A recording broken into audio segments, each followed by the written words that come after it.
All right, let's do it live on a Thursday edition of Cleveland Browns Daily. I am merely Bo. He is the great Z. I'll be damned. The voice is coming back, baby. The news we needed, the pick-me-up that we needed. Jim Donovan back in the booth for the first time since we whooped the Bengals in week 1. I can't wait. Timing. Oh, my – yes. What a shot in the arm. And I don't know about you, but last night, I went to sleep.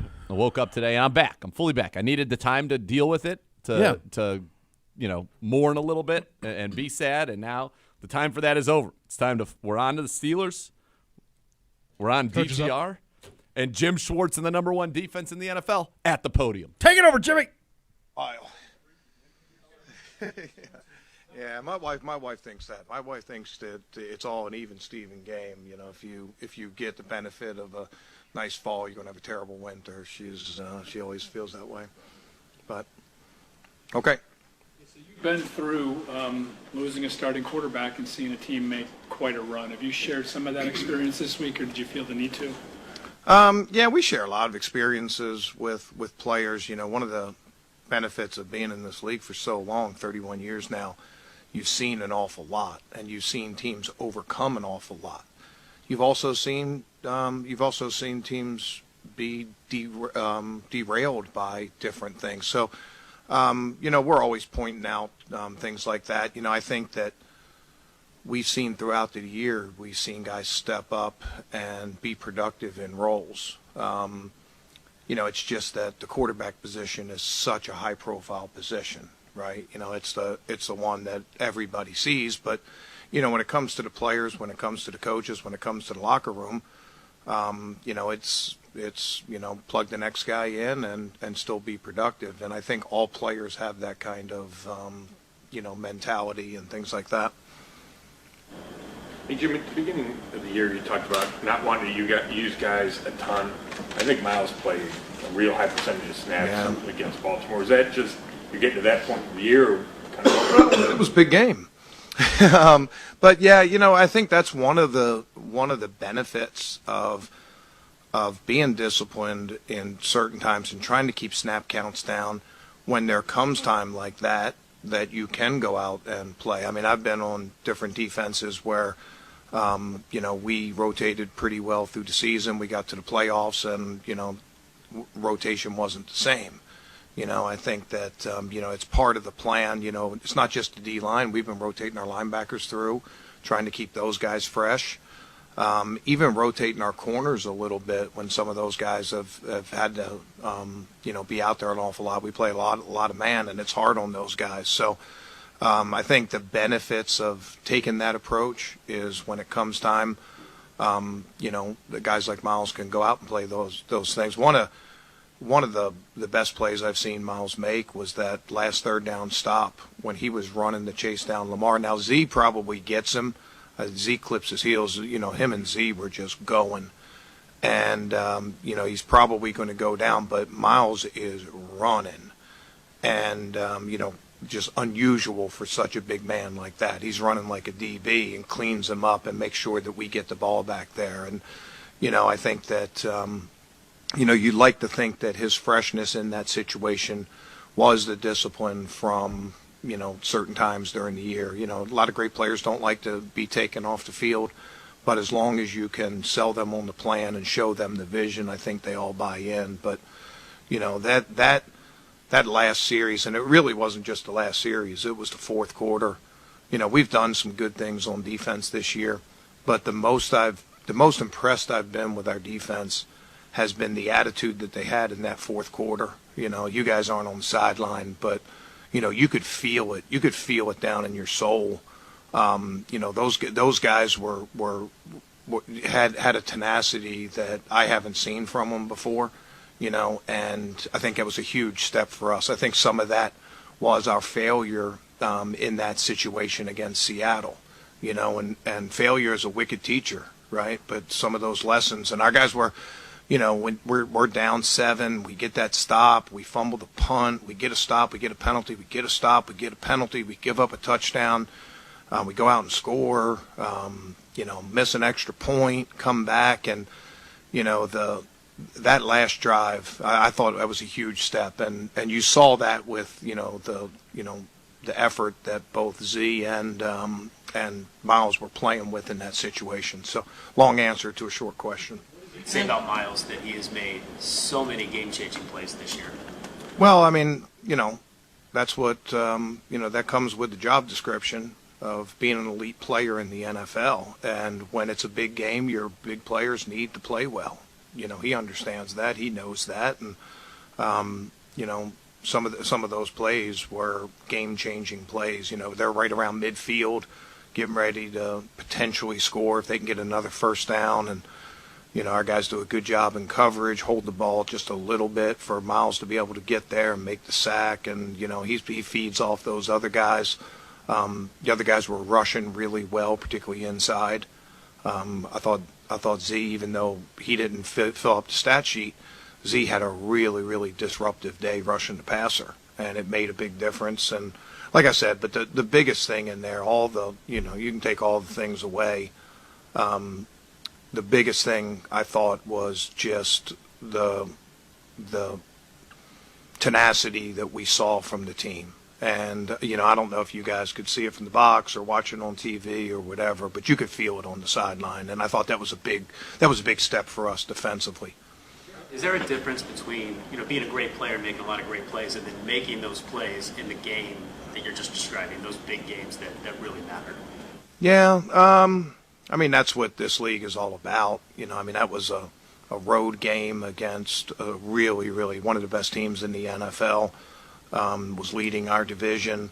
They had beat us at home. We needed to go return the favor. So, when you put the criteria for a big game, that's, pretty close when you're not in the playoffs and the end of the season, and we're only middle of the season right now. But that was a big game. And, those great players have a tendency to show up in those big plays. I think we saw that from Miles. We saw that from a lot of guys on our team. Alligators are 6-0 in one-score games. They seem to drag you into that tight game and then come out on top at the end. Is that the way you handicap them and look at them? Well, if you just look at their offensive stats, it's not eye-popping. But you look at their win total, and I think, I've been on the record as saying how we're doing is always, 5-3, 6-3. That's how we do, and I think Pittsburgh lives that a little bit. The stat that pops out the most about them is their turnovers. They don't turn the ball over. Now we got 2 in the first game, but their defense got 3, 4, whatever it was, and they're one of the best teams in the NFL at turnover margin. And we all know, what an indicator for winning games that is, and that's our big challenge. Is taking the ball away from those guys, because they do a good job of taking care of the ball, and that puts them in the win column more often than not. What are you hearing from your guys or sensing from your guys in the wake of the loss of Deshaun Watson, just in terms of what they still hope to achieve or accomplish?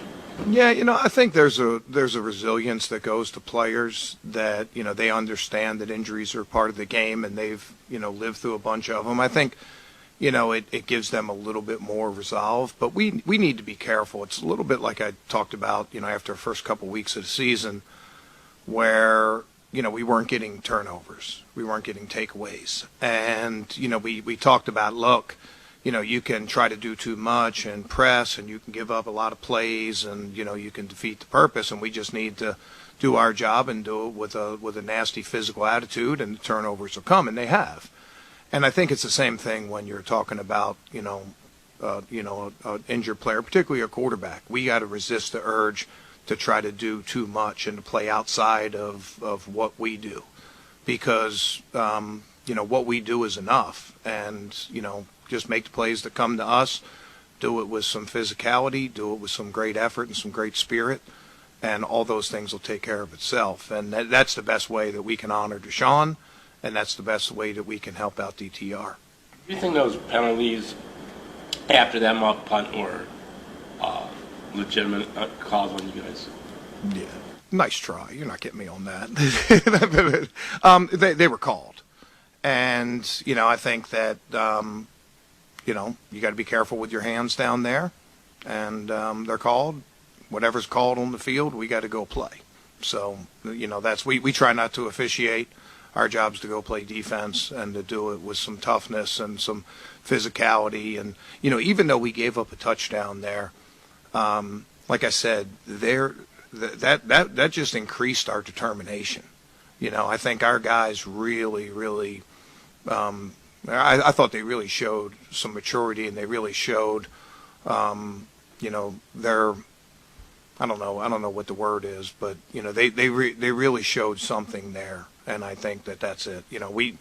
We try to play clean.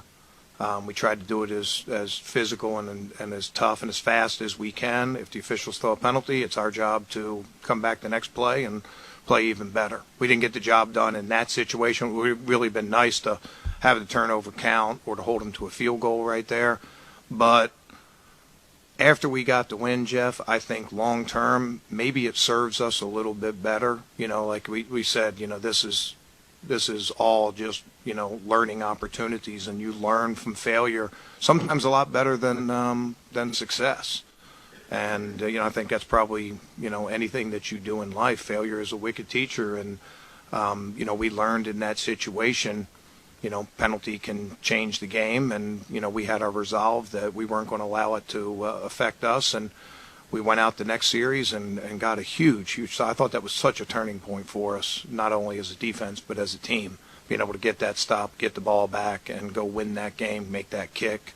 I know our fans felt probably the same way, because that game didn't always look so good early in the game. I got time for one more. Kenny Pickett seems to play his best football in the fourth quarter. What do you make of that? I don't know. I don't know if I've really studied him that way. We just look at the whole body of work, but you'd always respect that about a player when the game's on the line. It's time to go make plays. It's our job to go make plays in the fourth quarter too. So that would be a great matchup on Sunday. All right, guys. You're up. All right, there's your defensive coordinator, Jim Schwartz, at the podium. That defense has been elite all season long, and it will need to be elite as this season continues. Speaking of elite, few more elite than our next guest. He is the voice. Nothing more needs to be said. You're listening to Cleveland Browns Daily on 850 ESPN Cleveland.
When a medical mistake cause you injury, call the medical malpractice attorneys at 1-800-ELK Ohio. Elk and Elk's a proud partner of your Cleveland Browns. As we head out on the Twisted Tea Hard Iced Tea Hotline, official sponsor of your Cleveland Browns.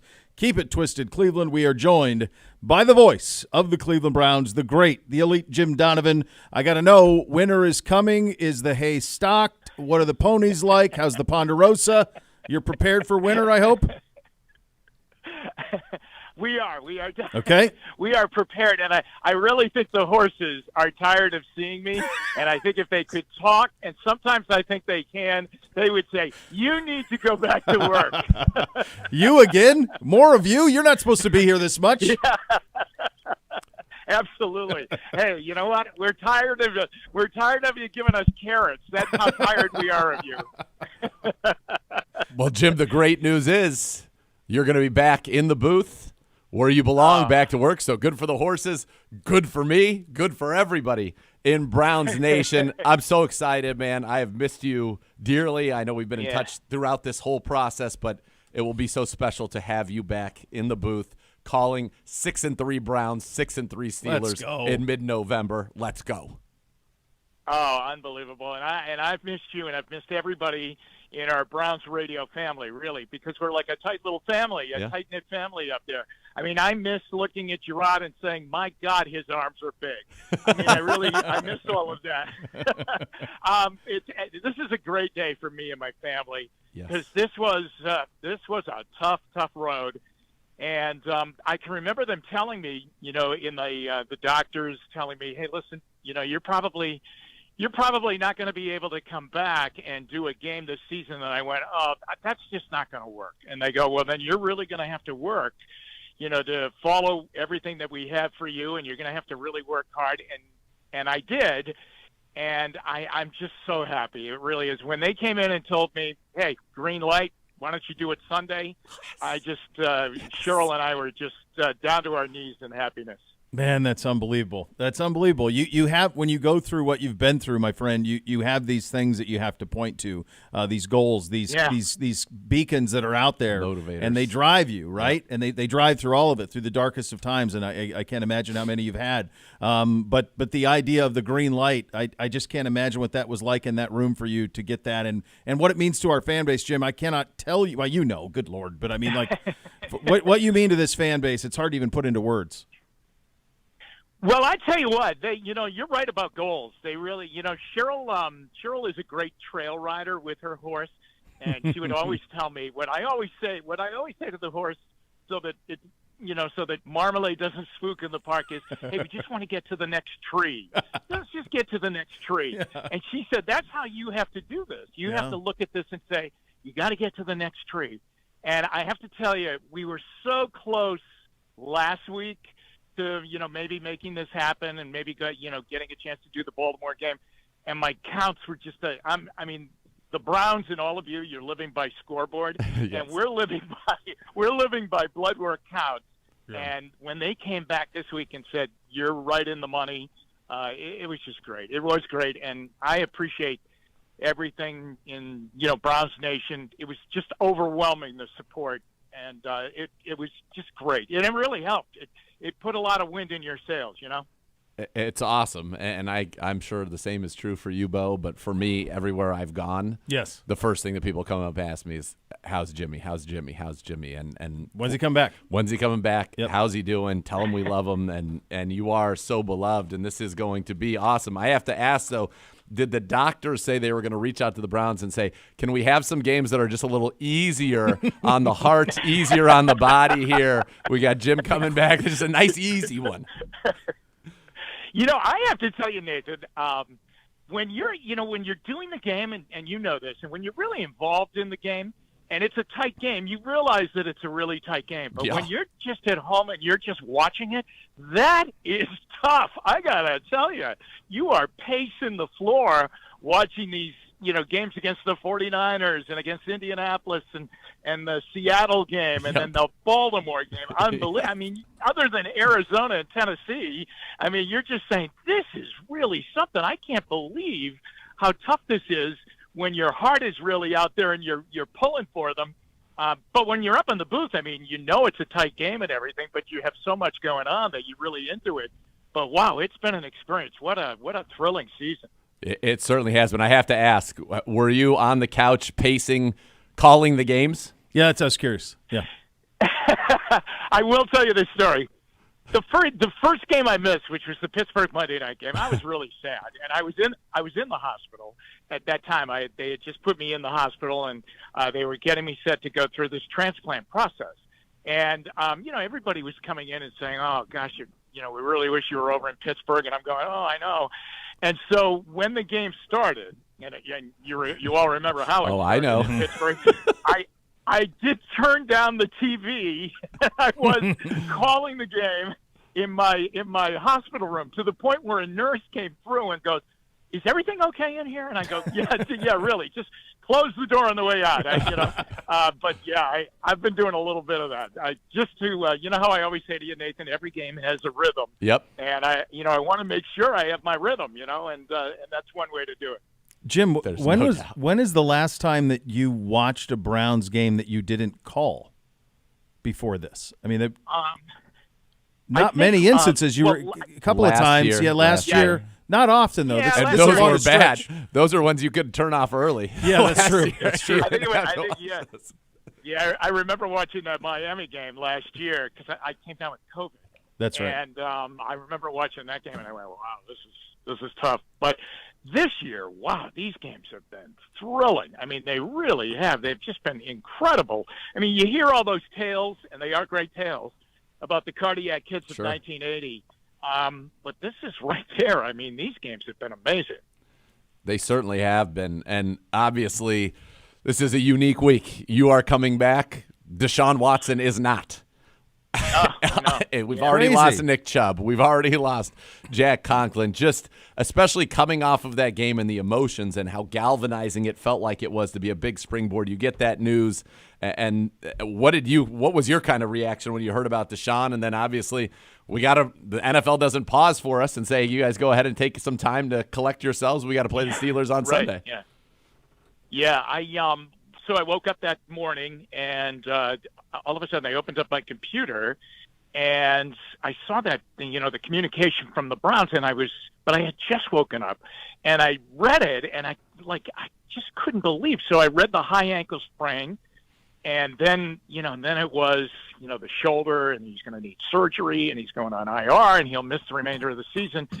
And I was shocked. I really was. I mean, I was a bit concerned about the ankle when Sure. in the post-game press conference they were saying that he was wearing a boot. But, we've seen that before. And you say, well, they're probably, he was limping. There was a cranky ankle.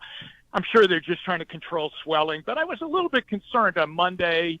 How's he doing with the ankle? But I had no idea that of the shoulder situation and the new shoulder situation and, the parameters of it. So, I mean, but this team has, to say they've been resilient is shortchanging them because what they've done week to week with the quarterback situation and being able to get by without him a couple of times and what they have done when they've been missing offensive linemen and other players, it's been amazing. I think that coaching staff has done an incredible job week to week. They have, certainly. Where would you rank kind of what he did? Because and that's the thing that's so hard, right, is that what Deshaun did the second half, 14 of 14, with a broken shoulder, with a high ankle sprain, leading the team back from down 14 inside of 11 minutes in a stadium that is an incredible environment and a tough place to play. Where did you kind of rank what you saw him do, and were you kind of like, all right, now we go? Yeah, absolutely. I mean, I just took a look at what he was doing, and yet I kept saying, gosh, they're down 14 points. They're down 15 points at one point. And yet, I have to tell you guys, I felt they were the better team out on the field. And if they could just start getting the ball and getting going, they're going to eat away at this thing. And then it just kept happening. And, they had that great long drive, and then they came up with the interception, and I at that point I'm just saying to myself, like, it's like a heavyweight championship bout, and they've got these guys on the ropes. And then what he was doing was exactly, I think, what you expected him to do when the whole thing came that he was coming to Cleveland, that he is that kind of a player. You watched him do it in the national championship game, for Clemson against Alabama, and you watched him do it for Houston, and now we were watching him do it for us. And I just felt, wow, this guy is really in control. You just watched him. You watched him in the huddle. You watched him in the pocket. You watched him up at the line of scrimmage. I mean, he was totally in charge, as zeroed in and as comfortable as I think I have seen him since he came to the Browns. Yeah, there's no doubting that. Jim, you know that one of the things that's been constant and will remain constant through the rest of this season has been this defense. This Jim Schwartz-led unit has just been unbelievable, just elite at every level. You mentioned the cardiac kids earlier, and one of the things that, especially the first month of the season, Z and I would get all the time on here is, do you have a nickname for the defense? And I'm not putting you on a spot like that, but one thing that we would say is the person that comes up with something like that is you. It's the play-by-play voice that comes organically. Yeah. You know, it happens sometimes something just pops in, and then that's what it is. Yeah. I'm not going to put you on the spot like that, but just from this perspective of watching this defense play, it does feel like a unit that we're going to remember for a very, very long time. What has been your perspective watching Jim Schwartz's unit? Well, and I don't think their story is fully told yet, because they might be the path to where they want to go, because there are different ways that you can win in the NFL, and they have won in different ways this year. I mean, they really have. I mean, and I think that this defense has the ability to not take the team by the hand, but I think they take the team by the arm and pull them through rough times. And it's so different when they go out on the field. And I saw it, got a taste of it, and we only got a little taste of it in the preseason because they only played, just a small amount of playing time. But then I have to tell you, when I saw them play against Cincinnati, and it just went, I mean, the Bengals you just knew they couldn't score with the way that defense was playing that day. And I know it rained and everything, but still, I mean, they were suffocating. And then even in Pittsburgh that Monday night, I mean, they were so dominant in that game that it was just a shame that they didn't win the game. And that's how I felt Sunday. They were the better team Sunday. They were the better team on that Monday night game. I love watching them when they're out on the field. And in years past, I would be nervous when the Browns defense would go out on the field and had to protect a lead or come up with a stop, get off the field on third down. Those feelings are gone this year, and that is great. That really is great. And that really might be the path to getting them, to where they want to be, and that's postseason. Absolutely, and it's going to start with taking care of business against the Steelers this time. I'm sure in your viewing of the league, you've seen a Steelers team. You've been dealing with a lot of doctors. They obviously have a witch doctor because they are using some kind of voodoo, some sorcery to do things that have never been done in the history of the league. Yeah. They've been outgained all 9 games. It's the only time there's ever been a team with a winning record after 9 games, actually after 7, 8, or 9 games in NFL history. They are last in point differential, last in total yard differential, last in points per game, last in yards per game among the 14 teams with a winning record this year. And yet they keep winning and coming up with clutch takeaways, 6 in the red zone, 18 overall. When you watch this team, it feels like every week like they should lose, but they're gonna win, and they somehow keep doing it. It's wild. Yeah. Incidentally, I think a witch doctor is the only doctor I have not seen so far throughout this whole process. You're right. I mean, I have I watched them against us in that Monday night game, and then I watched them when they played Baltimore in Pittsburgh, and Baltimore, was dominating the game, yet they dominating the game and couldn't put them away, and then suddenly it started to unravel, and that's the way it goes. The same, I watched them play on Sunday. I just watched that game a couple of hours. Green Bay was right there, and yet the Steelers get out of trouble, and they remain in the game, and then all of a sudden they come up with that play that turns things around. They're fascinating the way they do it. That's, like I said, with the Browns, there are different ways to do it, and the Steelers have certainly mastered this method of winning, of just hanging in the game. And you got to get rid of them. You have to knock them out, and teams let them hang around, and then bang, they hit you, and the next thing you look up, and there's hardly any time left on the clock. All right, Jim, now that you've watched that game, and I have as well many times, part of their magic includes being able to throw the ball backwards, have the other team pick it up and score a touchdown, and have everybody in the world agree that the ball went backwards, and yet somehow that's right. The one person who gets to decide that it didn't go backwards says, Incomplete. You're safe. That play was Yeah, I know. crazy. Yeah. Yeah. Yeah, it's got to be that stadium over there. Yeah, there's something. No matter what it's called, when it was Heinz Field and now it's Acrisure, it's got to be something in there because and believe me, we know this, weird stuff happens over there that just defies logic, defies replay, defies the rule book. It really is. Yeah, it's unbelievable. It really is. And I give Charles Davis a lot of credit. Just saying, I vehemently disagreed with that call, and I'm with him on that. I vehemently disagreed with that call. Jim, we can't tell you obviously what it means to hear your voice again. I can't wait to hug him. Can't wait It's gonna be to great. see you Sunday. So great. Glad the ponies are doing well, and most especially that you're doing well, my friend. Yes. Can't wait to have you back in the booth on Sunday. Thanks for your time, sir.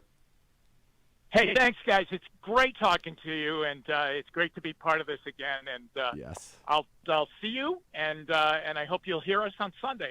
I just can't wait. Yes. Neither can we. Same. There he is, Same. the voice. The best. I mean, how great's that? Come on. Jeez. Uplifting. So awesome. What a Thursday. I'm ready to go, man. Run through a wall. Same. Be part of one of the most passionate fan bases in the NFL. Join Next Gen STM presented by Ticketmaster, the official waitlist to your Cleveland Browns. Being a Next Gen STM is the best chance to become a season ticket member in future seasons. Visit clevelandbrowns.com/waitlist to reserve your spot today. We are back on the practice field. We will get into that coming up next. We'll also do a matchup Thursday. Lots to get to. Off and running. Cleveland Browns Daily, 850 ESPN Cleveland.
Bo here for my team at Renew Home Exteriors. They're now introducing new Ascend composite clad siding featuring a beautiful deep grain look, 20 available colors. Keep that just installed look for a lifetime with this low maintenance siding. Plus, with Renew's price match guarantee, you can be assured you receive the best price for your exterior project even after you buy it. Renew Home Exteriors. Superior products and superior service.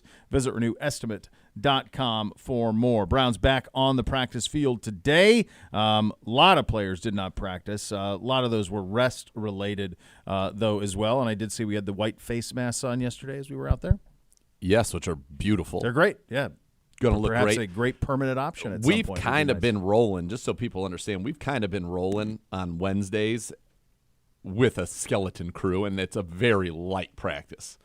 Just a couple of team sessions, 7-on-7, very easy Wednesdays. Today's the big day where I think you're going to see everybody that you want to see out and involved, and I think get a better picture of what you're going to be able to get on Sunday in terms of who's available and who's not. Really, the only people that I have questions about at this point would be DeJuan Jones and would be Juan Thornhill. I think beyond that, DeJuan would be a monster get back. DeJuan would be as big a get back as there could could be yeah. in this game, this Under these matchup. circumstances. TJ Watt, Alex Highsmith, all of it. Now, one thing I would point out is that Jaron Christian did play 33 snaps at left tackle for Houston in their Week 4 win over the Steelers and did not allow a sack in that game. So he has at least played in that one. I thought he did a pretty good job last week with the exception of one play. Now A little rough for Rodney. Yes. On the other side, with Hudson. Yeah. Yes, gave up more pressure, certainly, but ultimately did a good job and was very good in the run game. So there was that for it. But that offensively, that's what you hope to see, but you don't know if you will. And then on the other side, defensively, the question is Juan Thornhill. The good news is we have a guy in Rodney McLeod who would step in, who's played in 165 games and started 142 of them. That'd be his 143rd start. So even if he's not able to go, you're still in a pretty good spot defensively this week. For the Steelers, Deontay Johnson, Minka Fitzpatrick, Cam Hayward, all DNPs practicing today over in Pittsburgh. Freiermuth limited with a hamstring, but is on track to play Sunday. Cam's been playing. Minka has not. Is there any thinking that he would be back? No, so Minka has missed the last 2 games with a hamstring injury. Yeah. Cam Hayward is, to your point, he's been back. He's only played in 3 games so far this year, still doesn't have a sack. Remember, he was hurt and didn't play against us back in week 2. I think they think Minka is not looking great, which is a good thing for us. They are a much better defense with him on the field than without. Freiermuth should be back for them. He has not done much this season, but should be back for the Steelers after he spent time on IR. We were Dorian Thompson-Robinson was available today earlier, and one of the things that when there was all this consternation about who's going to play once you get used to the fact that Watson's not going to play, well, how do you end up with Dorian Thompson-Robinson? And one thing we articulated yesterday on the program was it's not just a matter of now that you know Watson's done for the rest, you have to think about what is the best chance for us to reach our potential. Correct. And DTR allows you the best chance to reach your potential. So here's just something empirical that you can put this out there and say this is fact. So one of the things that he has is a cannon. The kid can spin it down the field. In fact, at the Combine, the only player who threw it harder than him was Anthony Richardson at 62 miles an hour. And, in fact, it's tied with Josh Allen. Actually, he threw it faster than Richardson. Yes. He's tied with Josh Allen for the fastest fastball at the Combine ever. So that is something that P.J. Walker does not have, and that allows for a different ceiling than P.J. Walker would have allowed for. And P.J. Walker is not the runner that he is either. Not he had at all. 2 seasons of more than 600 yards rushing, runs a 4.56 40. P.J. Walker ran for 31 yards this year. He has 81 yards rushing his career. The game where he ran for 27, that was his career high by a wide margin. So I think you're going to take advantage of DTR's athleticism in this one. I think you have to, and that will allow you to be hopefully operate efficiently. And I think for him, you're kind of saying to him, listen, you need to be, here's the read, here's the defender you're reading. If they do this, the ball goes here. If they do that, the ball goes there. Give them very clearly defined reads, and then say, if it's not there, here's your outlet, or go. Mm-hmm. Just go and let your athleticism. And I think that probably gives not only him, but the Browns the best chance of success on offense. And then the other thing is it is okay to punt. Like Browns fans, we're going to be playing different style of games, and it will be okay to end drives with punts. What we cannot do is end them with turnovers. Yes. And that was one of the problems that plagued P.J. Walker, was that he turned the ball over a great many times, I think 7 times. Yeah. And that's why you give DTR a shot, because you put yourself at 6-3. You win this when you get to 7-3, which would that be great. You're on still that playoff track, and so you're hoping with 8 games, which is almost a college season. Yeah. That by the end of those 8 games, DTR is in a position where he has the confidence, the team has the confidence in him, that when you need him to make a play, and you will need him to, if you're going to go on any type of a playoff run, to make plays throwing the football or with his legs, that he can do that. And so I think this whole period is about how do we manage these games and win, and then also put him in some situations that enable him to get the confidence in himself and of his teammates, so that when we're in games that have great consequence, a lot at stake, he's able to answer that call. So, you think about the number that you're at 6-3, the number that you're pointing toward is 10. 10 feels like it gets, that's in. So last year, for example, 9 got you in. 9, 8, and 1 got you in. Yep. 10 is the sweet spot, though. Yes. So you got 8 to go. 4-4 probably does it. Yeah. So that's what we're looking at. 5-3 puts you in a really good spot. Then potentially you're hosting a game, and who Sure. knows. But for the point of 10 being the number, last year in the AFC, the Chargers got in at 10-7, Baltimore got in at 10-7, Miami got in at 9-8. So that's 3 teams in that 9-10 win area that get in. So that's what you got to do. You're 6-3 without having Deshaun for a lot of this season anyway. Right. You went 2-1 without him in terms of games where you knew more than 90 minutes ahead of kick that he wasn't going to be there. And so there is plenty of opportunity here. This schedule's the 24th easiest in the league. There is no reason that this operation is not a playoff operation based on what's happened through the first 9 games, based on what this defense is, based on the acumen of your head coach, who's as a play caller, is about as good as it gets. I think he will relish in the opportunity of putting DTR in positions to succeed on a regular basis. Yes, and I think that is the task that everybody is dealing with. And I think that for the Browns, it's in front of them, and this is the opportunity. I got a chance to talk with DTR. I know we're going to hear from him later on in the show, but I talked to him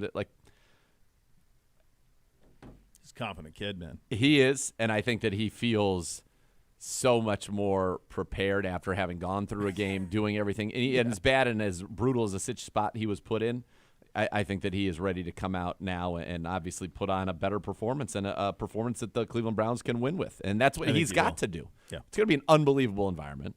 Yes. It is still going to be insane there. You got the return of the voice. Let's go. Bootsy, return. Bootsy. Let's go. First time since he was. He's not even listening. First time that since we're he locked was, in. Since he was shunned. I know, by Chomps. By Chomps. Shunned him. So maybe hopefully that'll make some sort of connection. This is what he said to me last night. We had a little scrimmage for the second grade. This is an unbelievable quote. And I was paying very close attention to their traveling and double dribbles, because they're going to be called for those, right? So you're going to get called for those. So I was letting the fouls come and go, but calling for the travels and double dribbles. And so I called him for a travel at the end of the game. And the quote was, "Dad, you are really hating on me today." That's the line out of him. I said, "Well, stop traveling. Then you have to worry about it." It was so close today. This morning it was so close, but I didn't have a phone. I didn't have a phone. I want to make sure that I have the phone when I give him the punishment so that it's witnessed. It was so close this morning. He was really – the blonde was on him, and he was really not responding to her pushes. And it was so close to intervening, but I didn't have my phone on me to do it. So I got to make sure that I have the phone so there's visual evidence, but it's getting close. Be sure to visit the Sugardale Bacon Boulevard Bud Light Beer Garden on Dog Pound Drive before Sunday's game. Located on the south side of Cleveland Browns Stadium, this week's edition of Dog Pound Drive will feature a live band, beer garden, exciting Sugardale bacon food options. Bacon and Beers opens at 10 a.m. Remember, if you don't drink, don't drive. Decide to ride. Enjoy responsibly. We will do the matchup, the Browns defense versus the Steelers offense, coming up next. You listen to Cleveland Browns Daily on 850 ESPN Cleveland.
Hey, Browns fans, enter today for a chance to win season tickets to the 2024 season from Sugardale and your local Meijer. Head to browns.com/contest to enter now. And don't forget to grab Sugardale Bacon on your next trip to Meijer. All right, time for the matchup presented by Ballybet, sports betting partner of your Cleveland Browns, now live in Ohio.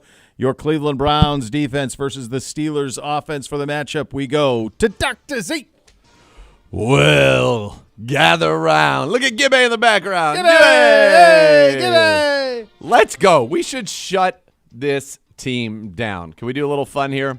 Here are the Steelers offense and the Browns defense's respective ranks in various categories. Okay? All right. Total yards per game. Browns defense, first. That's right. Steelers offense, 28th. Passing yards per game. Browns defense, first. Steelers offense, 29th. Third down percentage. Browns defense, first. 25.9%. Steelers, 23rd on offense. First downs per game. Browns defense, first. 12.6. Steelers, 30th. Red zone drives, just trips to the red zone. Browns defense, first. They've allowed 20. Steelers offense, 18. Last in the NFL. Kenny Pickett, he's been below 200 yards in 3 straight, but he's taking care of the football. No interceptions in his last 5 games. He's got 6 touchdowns, 4 interceptions. That's the worst ratio of any winning quarterback this year. He is terrible in the middle of the field. Last in attempts, completions, yards, and completion percentage over expected. He is, however, 11-3 in one-score games. That's the best in the NFL, quite frankly. It's crazy. How are they winning? With Kenny Pickett not throwing for 200 yards in 3 straight games and really not doing much on the season. 61%, 6 touchdowns, 4 picks, 80 rating. He has no games this season with more than 250 yards passing. He has 1 with 2 touchdowns, 4 with less than 200 yards, including 3 straight. How are they winning? Well, the last 2 weeks, they've become a running team. First 8 weeks of the season, 79.7 yards per game, 3.4 yards per carry. The last 2 weeks, 185.5 yards rushing per game, 5.6 yards per carry.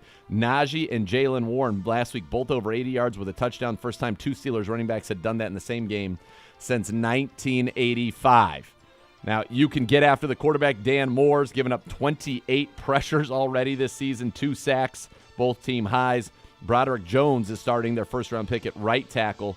Their right guard from Warren, Ohio, James Daniels, is a stud, has not allowed a sack so far this year. Their center, Mason Cole's given up 2 sacks, 18 pressures, one of the worst pass-blocking centers in the league so far this season, and historically has been pretty good. So get after them, stop the run, will be imperative in this, stop the run, and then get after Kenny Pickett. This is not a good offense. And when I say not a good offense, let me go into some things that are historic about this offense and what they do. And here's one that maybe will give Browns fans some happiness. I like finding things like this. Steelers have a league-low 18 red zone drives, which we talked about. They are the first team since 1992, the Denver Broncos, to have a 6-3 or better record through the first 9 games of a season without having at least 20 offensive red zone drives during that span. The 92 Broncos started 7-3. They lost 5 of their final 6, finishing 8-8 and missing the playoffs, so not sustainable. Pittsburgh, last in point differential and total yard differential among current winning teams. In fact, they are last in terms of points per game, yards per game, point differential, total differential, and amongst winning teams. They have fewer than 400 total yards in 57 straight games, the longest active streak in the NFL. They're averaging just 318 yards per game in wins since 2022, lowest in the NFL. They've been doing it because they're number 1 in takeaways, number 1 in turnover differential, and number 1 in red zone takeaways. They have 6 in the red zone already this season. Other than that, this offense is not good. The Browns should absolutely be able to suffocate them, don't give up the big plays, and dominate this team as they did the first time around. Myles Garrett having a sensational year. Denzel Ward playing great football. I mean, our whole defense is.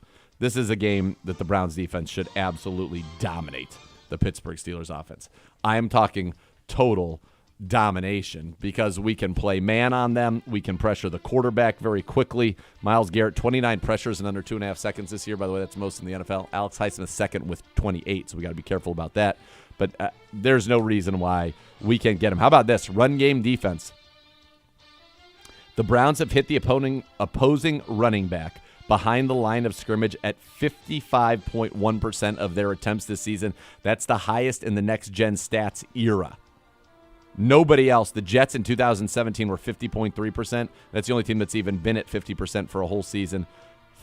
55% of runs are being contacted behind the line of scrimmage. That's crazy to me. So we should dominate. JOK right now 3rd in the NFL in tackles for loss, leads the NFL in terms of plays for 0 or negative yards. Let's go. This is not a good offense. We should dominate them. Period. The end. Last 2 weeks, more Jalen Warren than what we've seen previously, as rightfully so. 8 yards a carry a couple of weeks ago, over 6 last week. He gives them a little more burst. They both have been good. So the last 2 games, Najee, 32 carries, 151 yards, 4.7 yards a carry, 2 touchdowns. Warren, 26 rushes, 189 yards, 7.3 yards a carry, and a touchdown. Over the last 2 weeks, he has 9 runs of 10 or more than yards. That's most in the NFL. And he set a new career high in each of the last 2 games. It was 88, I think, against Tennessee, and then 101 now against Green Bay. So, yes, Warren has been a part of what they're doing. Their running has really kind of been the change the last 2 weeks. So the Browns have got to shut that down. That'll be a key part of this game. From the offensive side of the ball, and Mary Kay Cabot, DeJuan Jones back at practice. Let's go. You're not keeping us down. The voice, Thanos. Come on. Yeah. So the question then becomes, if DeJuan Jones is back and able to start, I think I know the answer to the question. Do you put James Hudson at left tackle, or do you keep Jaron Christian there? Christian, I think, right? I don't know the answer He to that. played well. I think he did play well. I think that James Hudson's had some tough times. He's a guy that's been here, though, been here longer. Yeah. I don't care. As long as Thanos is back, sort out the left tackle. Thanos being back would be right tackle locked in would be a very, very good thing. We'll attempt to guess the spread. You'll hear from Dorian Thompson-Robinson coming up in the second hour. You listen to Cleveland Browns Daily, brought to you by Ballybet, sports betting partner of Cleveland Browns, now live in Ohio on 850 ESPN Cleveland.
All right, welcome back into Cleveland Browns Daily. OBM, the preferred provider of copiers and document services for the Cleveland Browns. Tackle any size office. Call 216-485-2000 or visit OhioBusinessMachines.com. If you're just joining us, some injury updates from practice. Gibbe, what do you have? Yeah, DeJuan Jones back at practice. Juan Thornhill, Marquise Goodwin not at practice. Okay. So the one we'll be paying it. We're back to like the Friday one matters, Z? That's the one we're looking for? Yes.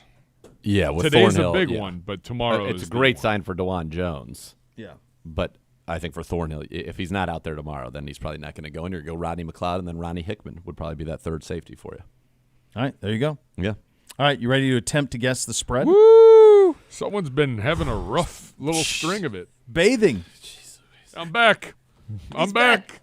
You've convalesced long enough. Enough sympathy from Gibbe. Yeah, seriously. Right back at it. All right, here we go. We start tonight. Bengals at Ravens. Bengals This at is gonna be Ravens. so good. No T. Higgins. No Sam Hubbard. Hendrickson's going to play. Humphrey is doubtful. I think no Ronnie Stanley, if I'm Okay. correct, for Baltimore as well. Everybody's beat up. Yep. All right. Cincinnati at Baltimore. Ravens. All right. Minus 3.5. Got it exactly. Let's go. Good job out of you. Ravens going all black unis, too. I like that. Well, they should. Yep. A Raven is Raven black. is black. I mean, it makes sense. Steelers at Browns. White face mask. Steelers at Boys. Browns. Are we going brown over orange? Is that what we're doing? I have not seen that yet. I'd love us to go all white. So with the I- white face mask. I Have we knew- done that? Have we done white face masks all white? I don't think so. I love that look. So It's the Bernie I know look. we were like 4 before the news, It was as much as 5. 5 before the news. And I heard it went down to a pick, but I think that's an overreaction. So my guess is by now it's back. The Browns are favored. Browns minus 1.5. Got it. Browns -1. Bears. 2-0. You're off to a good start. I'll give you- Bears I'll give at you- Leos. Bears at Lions. Justin Fields back for whatever that's worth. Lions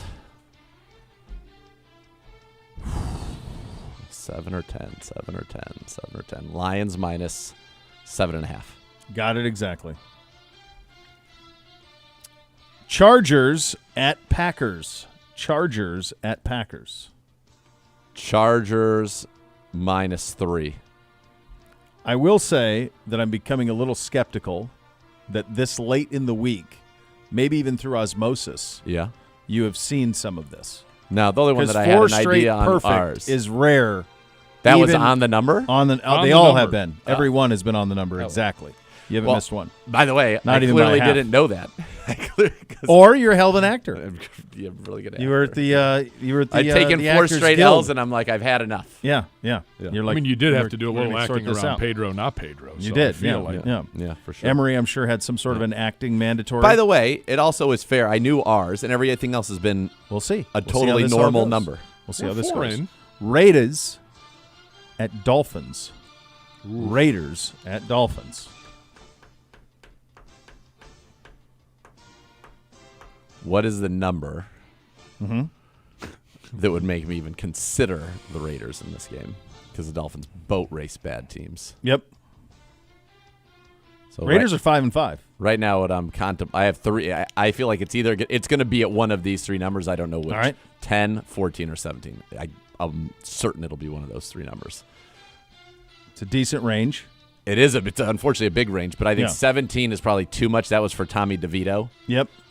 10 is too little. It's the Oh. Dolphins, so I'm going to go. Oh, is it? Middle? Maybe it's 2. 13.5. Got it exactly. 5 in a row. You've got exactly right. Let's go. It's because I talk trash. Let's I'm go. so disappointed. in Every one of myself. these has been exactly. Listen, yeah. I've Right. lost 4 weeks in a row. Look at your This skepticism. would be flagged. Be flagged. Flag Kinda what? Kind of like when a kid gets goes from in the old days when kids would have to go they take the I need an SAT. asterisk by this one. When I would Oh, cover my like God. college recruiting, Oh, my and a kid would get like a 14 on an ACT, and the next time they'd get a 32, and they'd go, "That feels like a big jump." Feels like a big jump. For the Yeah. record, I have 6. I have more You're winning perfect though. reeks. 5-0 perfect. You've never done this. All right. Well, good. Giants commies. We've never done Giants, 14-2 either. Giants commies. Where is it? This is Washington, gross. Landover. Gross. I mean, the Giants are so bad. So bad. Washington minus 7.5. First miss. Welcome back. 9.5 is the number. 9.5? 9.5. Yeah. Like they are just. I No. mean, Washington's not good either. no. So, But they're agreed. They're like the classic like. I thought a backdoor touchdown cover was team. plenty, though. Washington's a classic backdoor cover team. I don't know if they bury anybody. Didn't you think a touchdown was plenty? Yeah. Did you think 10? No. Okay. I would have said 7.5. That's what I did say. Right. Cowboys at Carolina. Dallas at Carolina this week. Interesting week down there. Did you guys see Tepper? Did you see Tepper's presser? yeah. So So Tepper they had went that into trade? a presser and he said they like just randomly outlined a trade that they had that would have had Houston going to 1, them trading with the Bears for 2, and Houston backed out at the last minute, so they went all the way to 1. And I'm thinking to myself, are you suggesting that if Houston would have went to 1, they would have taken Bryce Young and so you would you'd have got had C.J. Stroud. Stroud? You had had the 1. number 1 You can pick. pick whoever the hell you want, Pick man. whoever you want. Yeah. By the way, after you worked It was him out, weird. it was clear to everybody that you were going to take him number 1, Yeah, they and then loved you him. didn't. All right, hold on. All right. Anyway, Dallas at Carolina. in Carolina. Yes. In Carolina. Probably a Cowboys home game, though. That's a huge Dallas. that part of the country. Dallas minus 10. Got it. Dallas minus 10.5. Yes. See, where I get in trouble is when I miss a few in a row and then I start my head. Then it gets you start right now second-guessing. when it pops You in and I stabilized. say it. You yeah, stabilized. that's good. 6-1. Titans at Jaguars. 3-6 Titans, 6-3 Jaguars. Will Levis. Jags minus a touchdown. 7. Exactly right. He's dialed in this week. Well, it so happens that so far we've had, other than our game, which I had an idea about, has there been one that hasn't been on a 3, 7, 10, 14? Like, they're all on. Yep. We haven't had a 5er yet. Or No. And Arizona at Houston. Arizona. Fun game. Little at Kyler Houston. and Yeah, Kyler looked good last all week. right, this feels Vegas zone-y to me. It's definitely more than 3, but not 7. Okay. I like Houston, but I like Kyler too. Texas kid coming home. I think it's more likely that it's 4 than it is 6. Houston minus 4.5. Got it exactly. Okay. I was nervous about that one. That I didn't feel good on. Little Timmy, your math scores are way up from last time you took the scores. I have had some very Very good winning interesting. records. It's this is hurtful. This is hurtful. Coming Like off 7 of a of week 8 when I'm perfect. 7 of 8 11 perfect. No, that's though? not true. I'm 7 11 of 8 and, perfect is a lot. I Going went on. 11 and 2 on the scores. It's last a week. lot God, I going hate it. on. Bucks Okay. at All right. 49ers. By the way, it's insulting to my intelligence to Nick, think that if what study guide did you bring? hold on. I think it's insulting to my intelligence. Do you have that a if I cheat was sheet going to do somewhere? that, Let then me I see would your hit 'em all palms, on. Nate. Bucks at Niners. Hitting them all on would be a dumb thing. It would to be do. amazing if you did that and you had it written. What'd I do? What I do. It's right there. It would have been amazing. All right, what? Bucks at 49ers. Buccaneers at 49ers. Niners minus 10.5. First, there's a miss. Niners minus 11.5. Well, right. 11.5. Listen, you're going to miss more of those Jets. weird ones than not. At Bills. I'm already at Jets, 8. Jets. I've at already Bills. won. You've already won for the week. You're Oh, good. good. All right. You What? can cruise from here. Now it's just about history. Yeah. Jets, Bills. Is this the CBS game of the week? This, 425. It In sure is. Buffalo? In Buffalo. Third straight time Jets have been given a national television audience. Or a window, rather. Bills minus 9.5. Bills minus 7 is the number. That's surprising, isn't it? It is to me as well. But I hate the Buffalo. Bills offense right now. I do the Buffalo, I don't know. I'm so mad at them. I don't think I've gotten them right 3 times all You're year. taking the Jets? Huh? No, I'm on- not taking the Jets on because Friday? of course not. scores? No. I don't know. Seahawks at just ram it, baby. Seahawks at ram it. This game also is CBS, so maybe it's this is 420. the game. Well, they're both 425. Interesting. Buffalo. Uno says it's Buffalo, New York. Yeah, that would make more If sense. this was in Seattle, Nate's I would going think back to another Seattle dog. by 3 to 5. Okay. It is at SoFi. It is in Inglewood. SoFi. Inglewood. Anytime So- I say it, I sing that line from that one. Uh-huh. So 3 to 5. 3 5. Could be a pick. Stafford back. Okay. Thank you. feel like that was either helpful or purposely not helpful. Seattle. Oh, no, I just wanted you to have full information. Seattle minus a half. That gives me 1 or pick 'em. Seattle -1. You got Let's it. go. Vikings at Broncos. Ugh. Mile High City. Waiting all day for that. Yeah. Vikings at Broncos. Denver's like decent all of a sudden. Well, the Vikings won 5 in a row. Denver minus 1.5. Denver -2.5. I could have said 2 or 3. And you would have got it. All right, here you go. Finally, by the way, already a winner. You've already won. As big as can be. It's just a matter of if you get to double digits. Eagles at Chiefs. So we end the week. We start the week with a great one tonight, and you end it with a great one on Monday night.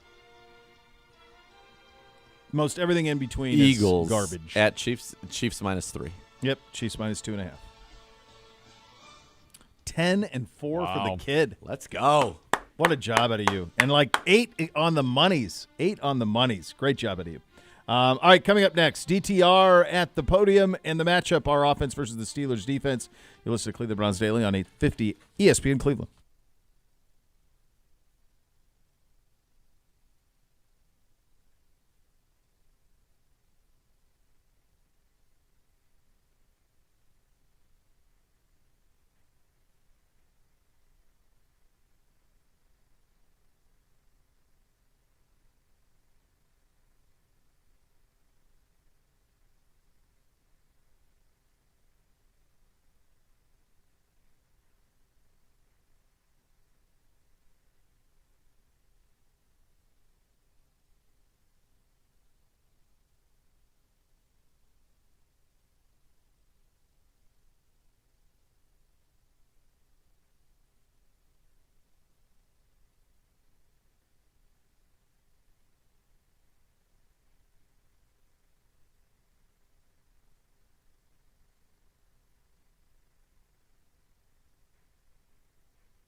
If your game plan for this season includes buying or selling a home, Howard Hanna has the answers, delivering a winning strategy for breaking down the game of real estate. As the market leaders in Northeast Ohio, more buyers and sellers trust Howard Hanna to be their winning home team. Visit howardhanna.com/Go Browns today. And now let's head to the podium and DTR. Doran, what do You're done. the opportunity that you have now to quarterback this team? Yeah, man, it's a special one. I'd say it came at the right time. Obviously, our hopes and prayers are with Deshaun, but this team needs to win, and they need to win right now, and that's what I'm trying to work to come in here and do. So, Why do you think this time can be different than the one other start you had? I mean, shoot, I know what to expect now. Unlike many other people out there, I've been in NFL games, so I'm not stepping out there for the first time. I know all my keys, all what to look at throughout film, what to watch, who key players are on their defense and everything now. So I'm not just going out there wide-eyed anymore. I'm going out there with things to look at, things to focus on, and a plan to be able to attack myself. And I think after that first game, you talked about dealing with the emotions. Do you think you'll be better suited to handle those this time? Of course. Like I said, you kind of knocked all the rust and stuff off after your first go-around. So I think I said this a couple weeks ago, it's going to be night and day. It's going to be night and day. Just my progression, the maturity, how I've handled the week this far and all the weeks before it. Just being able to learn from that first experience, I think it's going to help me a bunch. Is practice night and day as well when you are the starter and you have all those reps for the entire week? I mean, yeah, reps are everything. So when you can get as many reps as you can, it's gonna help you on Sunday. But I mean, just the comfortability level, being in the huddle with the guys, talking to the guys outside of the plays, being able to ask questions, get feedback from them on the coverages, certain routes, how they want things thrown, how they want to run things. We're finally getting on the same page now instead of me just going out there and kind of winging it. So. The last Doran, can you talk about having to go up against T.J. Watt, Alex Highsmith, and Cam Hayward here in your second night? Yeah, I got to watch them up close and personal in that Monday night game. Two really good players. In my humble opinion, I'd say that those are the two best players on their team. And so two people I obviously have to be aware of, and guys that are going to be affecting most of the plays on most of the game. So, like I said, just great ball security, making sure we know where those guys are at in protection. And then, like I said, just getting the ball out of my hands. It's not my problem. So. What's it like stepping into this situation where, as you said, it's not only is it a big game Sunday, but you guys are 6-3, trying to get to the playoffs, and here you are, a rookie being thrust into this in the middle of the season. Just what's that pressure like for you? I'd say there is none.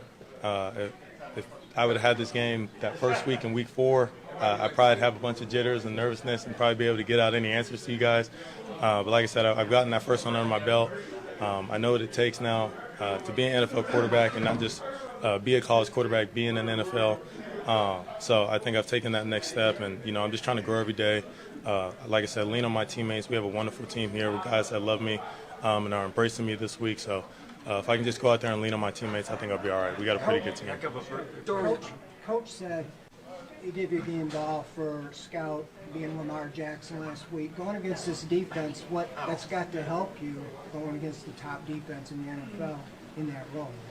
Oh, yeah. I try to give our defense hell every day and make sure that, I give Coach Schwartz and those guys the best look, whichever quarterback I have to represent for that week.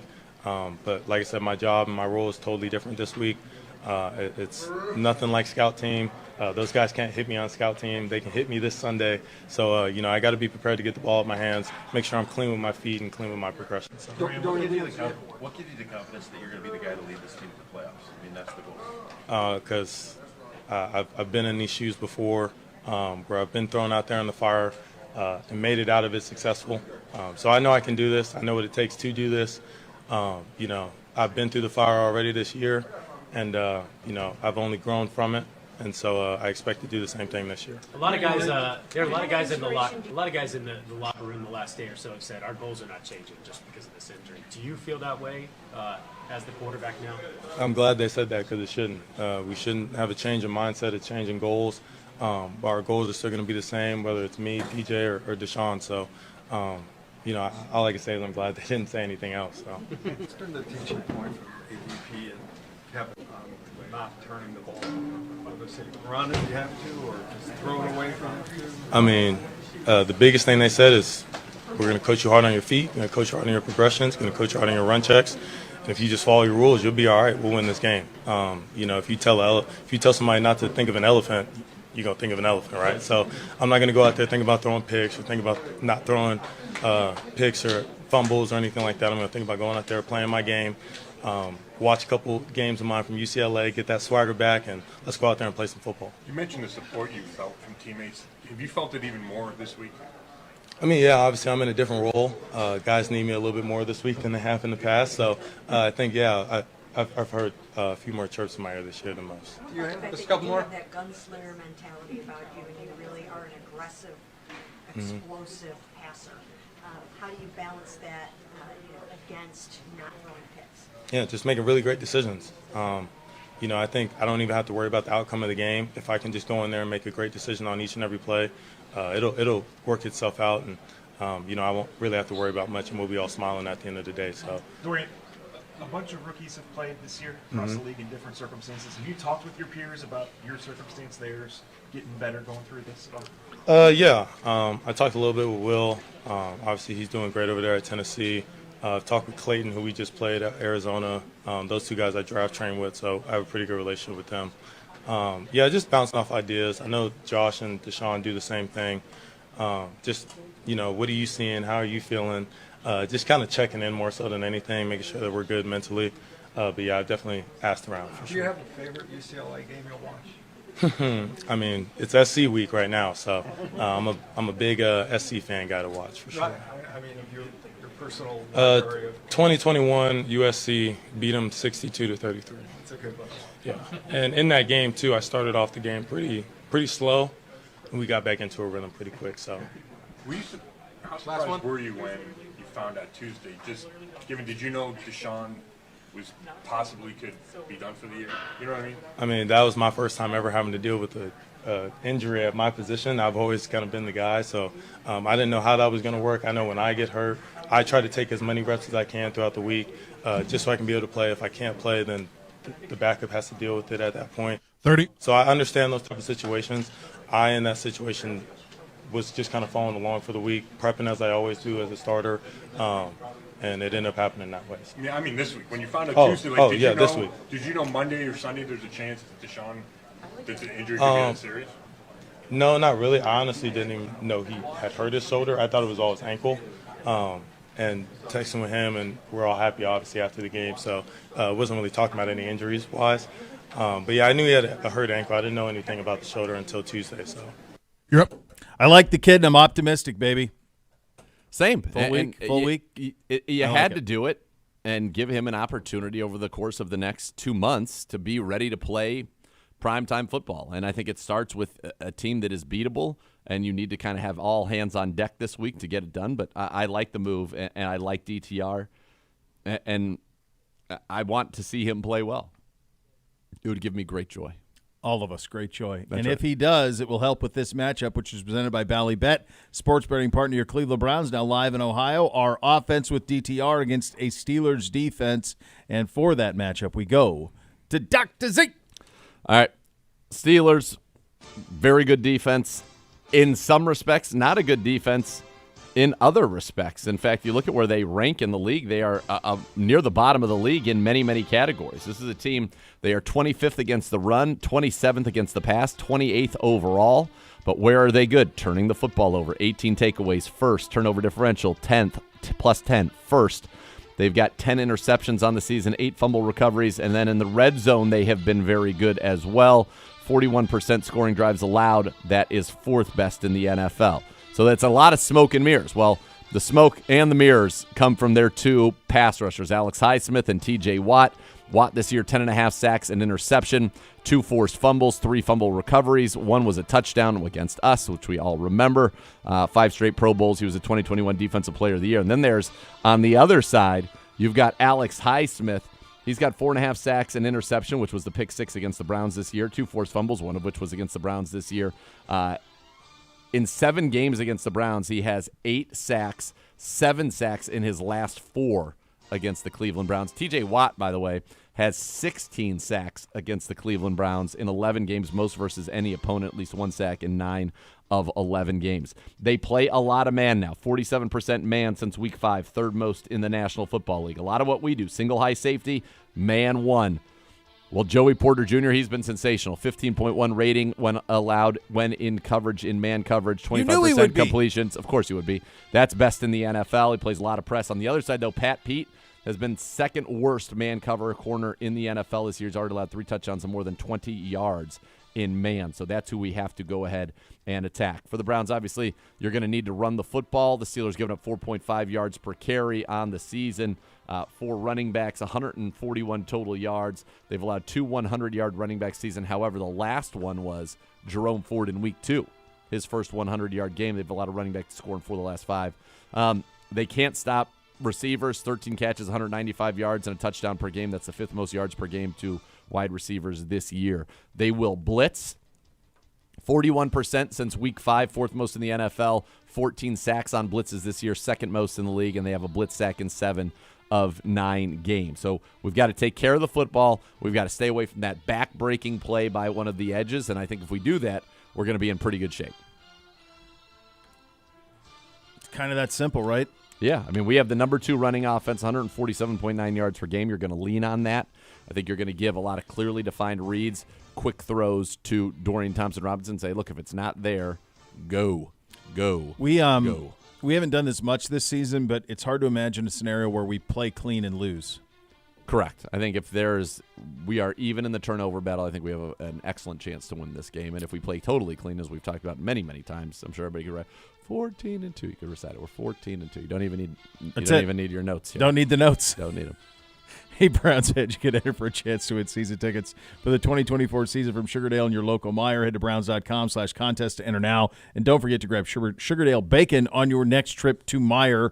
It is a mailbag Thursday. Got your fantasy minute as well. It's all coming up next. You'll listen to Cleveland Browns Daily on 850 ESPN Cleveland.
Pet Supplies Plus giving you a chance to win tickets to home games all season long while providing the best deals for your pet. Over 75 stores throughout Ohio. Enter to win at clevelandbrowns.com/Pet Supplies Plus. Receive a coupon to use at your local store as well with your entry. Pet Supplies Plus, proud partner of your Cleveland Browns. Time for your Fantasy Minute, presented by Scaleco Capital. Scaleco Capital, investing and scaling companies locally. Hello, Dr. Z. Hello, Bo. How are you? Oh, I'm real well. Are you? Sure. All right, good. 60 degrees you know out. what? It's November. There was a Might be the last one. This is it, right? I mean, it's I like this think stretch. so. Looking ahead, it November's seems to been be. very good, though, to us, boys. Very, very good to us. It's been nice. the zero turn was out the other day. Yeah. Got Yeah. one last mowing. Yeah. No, it's been good. Who here is familiar with the David Montgomery, Jahmyr Gibbs story? Anyone? Well, if you listen to the show, Is there a If you listen to what show? I'm not familiar other than the fact that they both play for the Lions. What's a story that's been on our show? Yeah, you're right. who's playing, who's not playing? 67 today. Are you talking about the TDs? Yes. Eh. This guy's gonna- I don't know what's going on. If anybody was going to tell the story, it would have been me. I know I haven't already, so Yeah. I don't know what he So means. give me the story. No. But you lament. Oh, when they can't. No. They're back. They're both back and healthy. They both scored There last we week. go. So last week, Yeah. Montgomery had ripped off like a 75-yard touchdown. Mm-hmm. On a subsequent possession, Okay. they get down to like the 1-yard line. Yep. And they send Montgomery in Yep. to touchdown. That's what he does. Yep. And Montgomery went into the huddle and asked Gibbs. He's like, "Dude, do you want the touchdown?" And Gibbs was like, "Yeah." So Montgomery took himself out. So Gibbs gets. He did that earlier this year. He let him have dude. No. I lost a game. You go score. I That's lost the a job. game by fewer than 6 points in Yeah. a game in which I had David Montgomery. Yeah, that's your job. He's gonna have his time. He's a rookie. Like, Don't worry about it. dude. What the H? It really bummed me out. All right. This week, quarterbacks. Obviously, the usual suspects. C.J. Stroud. Here are four really, that I think have moved into must-start territory. C.J. Stroud, Josh Dobbs, Jared Goff, and Sam Howell. Howell leads the NFL in passing. It's crazy. You get Justin Fields back, not afraid. Kyler Murray, also not afraid. I think he's been excellent for you. Running back position this week. Could Devin Achane make a return? If so, oh baby, look out. Brian Robinson Jr. coming off of a career game against the G-Men. I love that matchup. I think the Washington Commanders running backs have a big day. David Montgomery against his former team, the Chicago Bears. Very good. I like our own Jerome Ford in this one. And then Devin Singletary, good pickup and play against Arizona. Had a big game last week, over 150 yards and a touchdown. Wide receivers, if Noah Brown's still out there, if it ain't broke, don't fix it. I'm continuing to roll with him. I think that he is, looking for his third straight 150 yard game. In fact, I know he is looking for it, and that would be certainly a very, very good thing. Brandon Cooks has come alive lately for the Dallas Cowboys. Mm-hmm. That's somebody I wouldn't be afraid to get into my lineup as well. And you're getting your Rams guys back, so Puka Nacua, welcome back, as well as Cooper Kupp in this one with Matt Stafford's return. Tight ends for you this week, Trey McBride. If he is somehow available, go get Trey McBride, the tight end of the Arizona Cardinals. He has been a force, had at least 9 catches in 2 of the last 3 games. I like that matchup with Houston for him. They give the most points to tight end, so Trey McBride would be my kind of sleeper tight end for this week. There you go. And there you go. Good job, buddy. Yeah, everybody's back. Yeah. Are there bye weeks this week? There are. There are 4, but it's Atlanta. Yeah, the gutless Falcons. Yeah, the gutless Falcons. I can't remember. It's not a big. Oh, it's Atlanta, Indy, Patriots, Saints. So it's not a huge fantasy bye week situation. Mailbag Thursday presented by Cross Country Mortgage, official mortgage partner of your Cleveland Browns when it comes to financing. They'll always get you home. Visit ccm.com today. Equal housing opportunity, NMLS 3029. Hello, Gibby. Hi, boys. You can tweet your questions to @Browns_daily. Love a dog today. Favorite flavor of Cheetos? I'm a basic Cheetos guy. Yeah, same. I don't have them much. On a Been peanut a long, butter and long jelly time. sandwich? Get a Can't do good that. crunch? I can't do cheese. I can't do the cheese with the peanut butter and jelly. Well, you're missing out. Nacho cheese Doritos also work well. I'll be damned. Fritos, too. All right, Basic Fritos. because Fritos, I'm not like... Fritos would be well down. my Fritos depth way chart down. Gross. of- Cheetos. How do you not like Fritos? Gross. They're way down. I just think it's not. If I'm going to have that, which is so rare, if I'm if I find myself interested in having something like that, I'm only going to have the ones that are the best. They smell like dog paws. I don't have a problem with You that. ever smelled your dog's paws? Yeah. It smells like a Frito. No, I don't smell my dog's Little paws. buddy yeah, Garrity. yeah, little Asa Woody, don't. little paws right. Not at all. Because if I stop petting her and she's like, Right? Bring it over. yeah, she pulls it back. Best Dorito though for me, without question, is Cool Ranch. I mean, I don't even think, Nacho for me. I like the I don't nacho even have to cheese. think about it. Nacho cheese, the purple bag. It's The almost standard like an issue I like. Asian zing. Okay. It's quite delightful. It's the favorite How bag are currently how in are the we house. not having a Cool Ranch consensus? It doesn't. It's hard for me to Didn't get my take. head around. Didn't It's take all for right. me. I like them, but it was always second to the standard issue. The nacho cheese. The When nacho they cheese used was to always the make go-to. baked Cool Ranch Doritos, so they weren't even that bad for you. Relatively. Gross. They were like crack. Could not get enough. I loved them. All right, fair. Phenomenal chip. I don't know the last time I've had a full throat chip though. Probably in some sort of a dip, like with a guac. No, I have Like all the Mexican? chips at my house. I don't have I'm talking like a Dorito.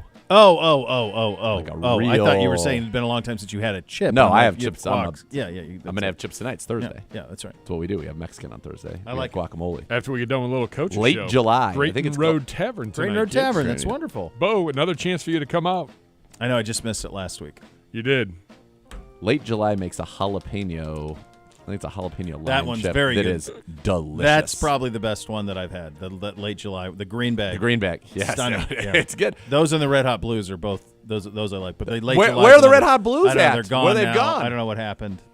They're trying to pass off the others. That's not. I'm the same. 100% convinced when I get into like a certain product that is kind of on the obscure. There was this pineapple habanero sauce that I loved. Gone.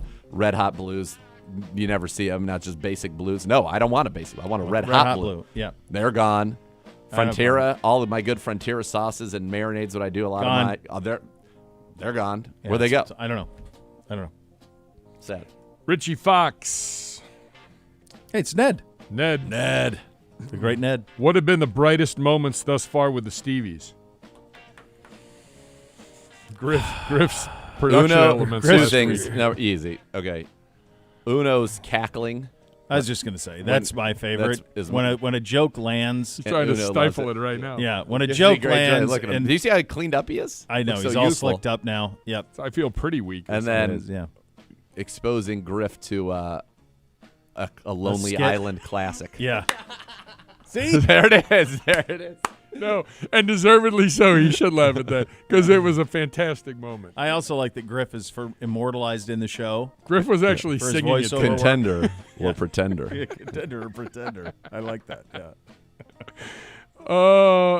Griff's even smiling. Really? Love it. Yeah. They're good, Stevie. A They've smile. done a great job. A Griff Everybody's doing- smiles they're like doing an a fine Uno job. laugh. Yeah, they're gonna get the stamp, full, yeah, weight yeah. of our help going forward. That's right.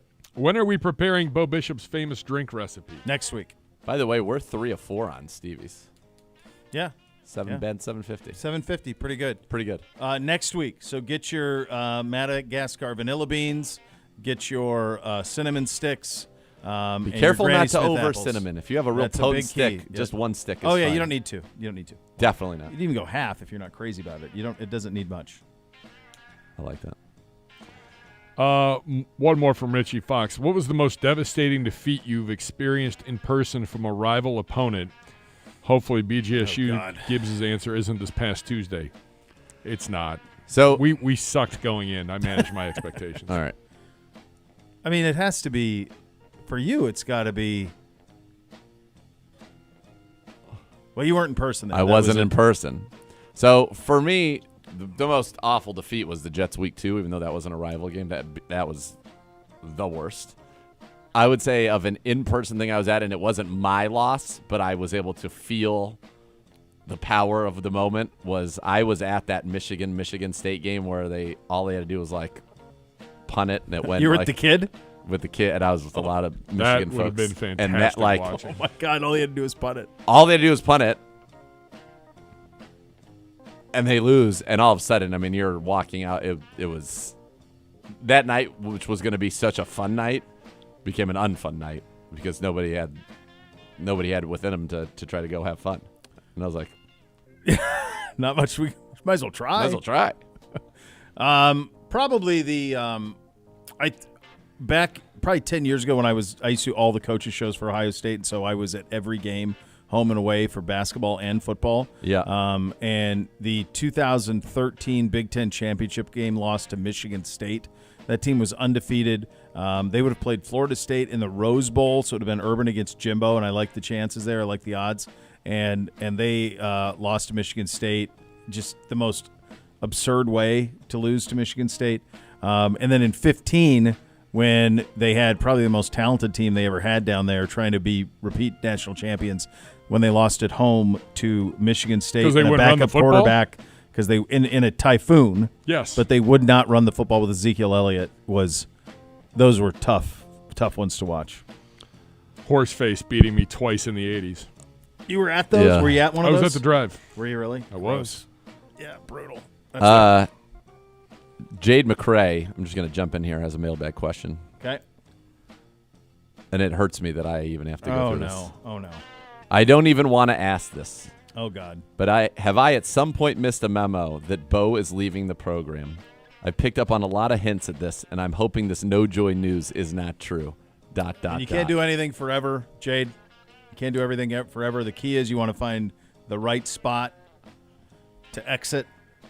So we'll see how it all transpires. We're all There's in a this together, big, by Bishop.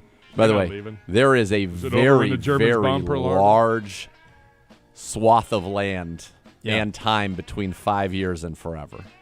So we are still closer to not forever. You don't want to wear out. You're welcome. You haven't. It's been a great run. It has. We've had a great run. That's right. A lot of joy. I feel like we're just getting better. We're just hitting our stride. We'll see. AK Man 42. I'm just going to keep going. You guys obviously love the summer activities. Is there any winter sports hobbies that you guys enjoy about the winter? Drinking heavily and tacos. I mean, throw in a little tubing. So where I grew up, like, we lived in winter. We snowmobiled, we skied. That's what you did. Snowmobiling's fun. Snowmobiling's amazing. Yes, it is. I don't know that there's any around here. Like, you have to trailer it, don't you? Paynesville? You can do some. There's some trails. Is there some place out there? Yeah, out east you can. Yeah, and I know they do it in the state up north quite a bit. That's awesome. And when we moved up here, we're right next to Brandywine and all that in Boston Mills, and so the kids ski. Go ski, man. Yep. Go ski. My girls have been you got to live in winter. Snowboarding since they were like 2 or 3. You can't. You got to live in if you're going to choose to live in these type of climates. You got to live amongst it and thrive in winter best you can. How do you think the Buckeyes are rounding into shape heading into the game? Pretty good. Had their best game last week. Quarterback looked good last week. Marvin Harrison's got a decent shot at the Heisman. It'll all come down to the game in Michigan in now 9 days, which is going to be nuts. Yeah, it'll be great. We'll be on a plane. Will you really? Yes. Oh, that sucks. Yeah, I know. We were on a plane to Penn State or during the Penn State game too. You're flying at like noon on that day to go west? Yeah, we got to go to Denver. Oh, I feel so early though. Oh, that's a shame. Next week will be the most vitriol that game's ever had because they are convinced that Ohio State turned them in. Ohio State knows that they did what is alleged and believes that there's even far greater things lengths they've This gone. This game has so many stakes. It's I can't wait. It's going to be 2 versus 3. Little winners brawl, in. Little brouhaha before the game. Guys, little warm-ups. Harbaugh will be there, don't you think? Yes. I hope so. I think he'll be on the sideline Saturday. I think there's a decent chance. Those two teams come out of one tunnel at that place. What could go wrong? It does not go well. I'm so excited. Does not go well. The victor in this game will hold over the head of the loser something that they feel is unusurpable for many years. Yeah, it's when the guy eats the hot. These are the biggest stakes there could possibly be. They've had several that have been 1 versus 2 and all, but never this type of hate. No. And this type of this game and what victory means for both sides and what it is able to say about what happened the past few years. Yes, is greater than if this was 10 years ago even for maybe the national championship. You're right, because if Michigan wins, then none of it meant anything. If Ohio State wins, those 2 losses meant nothing because you cheated. Yes. That's it. So the stakes for both programs to enormous. win this game are enormous. Yeah, it's going to be crazy. Bobby time. Does your pet sleep in bed with you? No. No. Zagura? Does what? Your pet sleep in bed with you? At times, That's a Woody. yes. She's so tiny you probably don't notice. No, she goes to the end of the Yeah, bed. It's not not a a big deal. thing at Yeah. all. But she's very sad. So if like there are times where Miss K's out of town, or if I'm out of town, she gets sad, and then she definitely wants to be able to be in the bed with the person that remains. But when there's both of us there, she never wakes us up. If it's just one though, like 6 o'clock, she starts walking She's on on your it. face, and I'm just like, now you can't. Now you're out. That's too late. You and, blew it. and now you won't be back. Yeah. Most adventurous thing you've ever done? I bungee jumped over the Gulf of Mexico. That's pretty good. It was not sober. I went canyoning in Interlaken, Spring break. Switzerland. There you go. That's pretty good. That is good. Yeah, That's pretty good. Rappelling natural waterfalls, natural water slides. That's pretty It was good. awesome. Flew a plane once. Okay, win. Yeah, you part have of the win. gimmick. Yeah, there was a guy right there, but Doesn't matter. I was at the You still controls and I landed it. That happened once. That's pretty. I was in a awesome. plane where a guy was like, "Hey, I'm going to practice my stall recovery now," and then turn the engines off, and That's we're fine. like going down, and then we recovered. I'm like, "No, No, I don't believe not I with will." me. No thanks. No. Not interested. What if you didn't recover, and you just Yeah. What if, What if it the- doesn't fire what back if the up, propeller Bob? doesn't come back on? right? We're flying. Good. Keep doing it. Keep doing it. Let's And the stay other where time we're I at. flew with my buddy, one of my childhood friends, Matt Davis, was always very much, and I think he works in the airline industry now. He got his pilot's license when we were like maybe just into college. He's like, "Dude, I'm gonna take you up," and I'm like, "Okay, cool." You're always like, they're way more excited than you are. When you have that friend that gets the pilot, they can't wait to take you up, and you're like, So I'm good. So we go up and we're flying in the Bay You're gonna Area. love it. And for people who are not familiar with the Bay Area, at the south end, you have the San Jose International Airport. Yep. On the, I guess it would be the East Bay, you have the Oakland International Airport. And on the west, you have San Francisco International Airport. Yep. All in a pretty tight triangle. And in Yep. fact, Oakland and San Francisco are kind of pretty much across the bay from each other. Yeah. We're up there, and then all of a sudden we're getting he's getting screamed at that we're in SFO's flight path and Sure.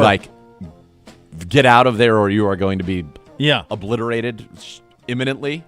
And so we had to make this turn and diving bank, and then a 747 goes kind of where we were, and I'm like, get this on the ground, get me out of here. Get down. I'm not doing this ever again. We got a score coming up next. You'll listen to Cleveland Browns Daily on 850 ESPN Cleveland.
Join Z and Gerard tonight, 7 to 8. Kevin Stefanski Show, Grayton Road Tavern.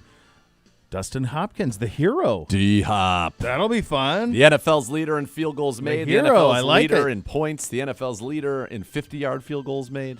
I like it. And our very own Dustin Hopkins. He's great. So This that's is like awesome. easy. Yeah, I he's love talking. great Over under personality. number of picks Uno takes with fans tonight at 2.5.